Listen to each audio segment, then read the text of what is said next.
জানো কি, হিন্দু ধর্মের কলা গাছকে আমরা খুব শুভ বলে মনে করি। সেই কলা গাছের জন্ম কিভাবে হয়েছিল, কোথা থেকেই বা হয়েছিল, কি অভিশাপ থেকে জন্ম হয়? একদিন মহাক্রোধিত ঋষি দুর্বাসা গভীর নিদ্রায় নিমগ্ন ছিলেন। হঠাৎই তার স্ত্রী তাকে ঘুম থেকে জাগিয়ে দেয়। সেই সামান্য ভুলেই অগ্নিশর্মা ঋষি দুর্বাসা ক্রোধে তার নেত্রের অগ্নিতে মুহূর্তেই তার স্ত্রীকে ভস্ম করে দেয়। কিন্তু পরক্ষণে তিনি বুঝতে পারেন ভয়ঙ্কর ভুল হয়ে গেছে তার, আর ততক্ষণ অনেকটাই দেরি হয়ে গেছে, কারণ তার স্ত্রী ততক্ষণ ভস্মে রূপান্তরিত হয়েছে।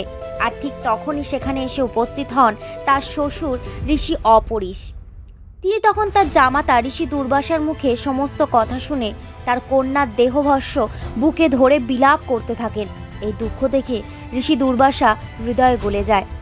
তখন তিনি তার তপস্যার শক্তিতে সেই ভস্মকে একটি কলা গাছে রূপান্তরিত করে। তিনি আশীর্বাদ করে বলেন, এই কলা গাছ চিরতরে শুভ প্রতীক হবে, সব মঙ্গল কাজে এবং পূজার কাজে ব্যবহৃত হবে। এই কারণে হিন্দু ধর্মের কলা গাছ এত পবিত্র বলে মান্যতা দেয়া হয়।